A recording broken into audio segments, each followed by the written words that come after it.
Get rich fast with csgofast.com. Here we go, the winning interview with Astralis, and of course Xyp9x, the MVP that we just gave out. I know that you already kind of had one of those just before the final, but yeah, I think we have to kind of start there and your resurgence of form that you've had recently, because over the past couple of months, ever since you got Glaive in, it seems like you've found yourself again in the game and started performing better. So what do you think? Yeah, what do you think is behind it? Is there something you've changed, or do you think it's Glaive coming in and kind of messing around? Yeah, I don't think I've changed that much. I think it's a mix of us trusting each other, trusting Glaive, our in-game leader, like having the right hierarchy in the team, and we're just happy in the team, and there's a good mood. Everyone is feeling amazing when we play. So I don't have to worry like I did in the past. That maybe had an impact on my play back then. So yeah, definitely the mood and the team spirit. Mm-hmm. Now talking about the grand final, 3-1 after all, but you did start 0-1 down on Cash. How much did you expect from Cash from the start, really? Did you expect a tough game as it was?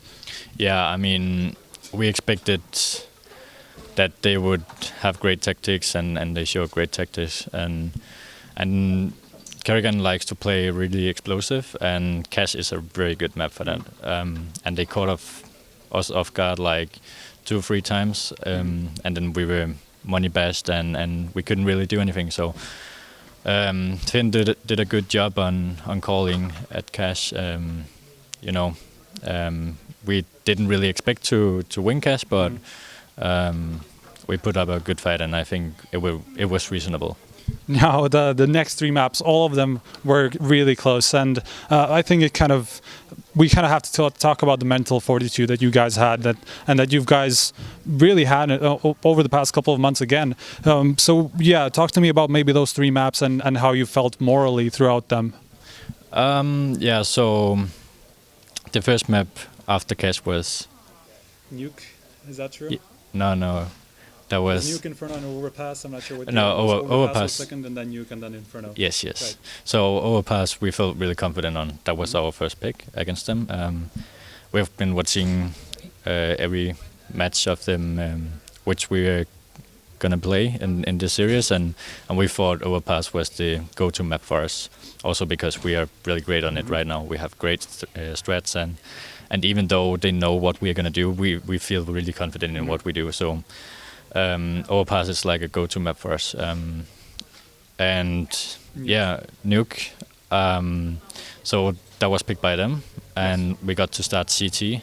I think that's really great for the Nuke map. You know, starting CT is really an advantage, I feel. But yeah, we kind of knew what they were doing as T, and we caught them off guard as CT as well, like in weird positions.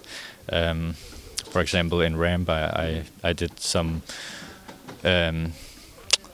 reading before the game, and that worked out in the game as well. So Nuke was great. It was great that they picked Nuke. So we could start CT. Yeah, and then... Now, yeah, on Inferno, I think we mainly have to talk about maybe the ending, because that's where it looked like FaZe were going to come back from like the 13-11 scoreline, but then you close it out. So maybe talk to me about those last 3 rounds. Yeah, I mean, we kept taking banana control because they didn't know what to do against it. One time they rushed it, and it failed miserably.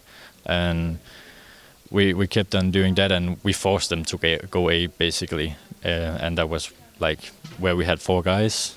In the rounds they went A, so they ran into a stack, and we could just easily close it down. And they tried taking banana in 13-13 round, I think, like going through the smoke, and we kind of knew they would do something like catch us off guard. But yeah, I mean, we were just playing our own game, and we felt confident in what we were doing, so that was why we won, I guess.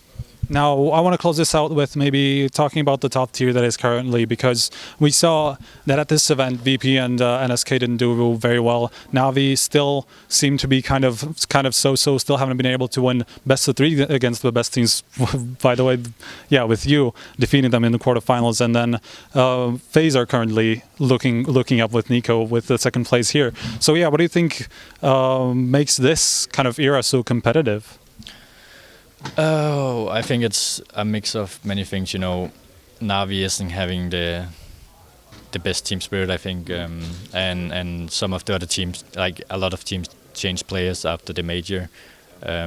So, you know, it's teams finding their grasp, and they will upset everywhere. You know, and other small teams will upset the bigger fishes, and that's what happens when you change players. Like, you're not that stable. And I think it's an advantage for us, so they can just keep changing players if they want. But yeah. All right, solidifying your place at the top, the best team in the world currently. I think nobody can really dispute that at this point. Well, congratulations again on the win here in Katowice. And I think with this, we're closing out our coverage from IEM Katowice 2017. And I'm sure we're going to come back to you with the next event, which is, I think, Star Series Season 3 finals. So stay tuned to hltv.org.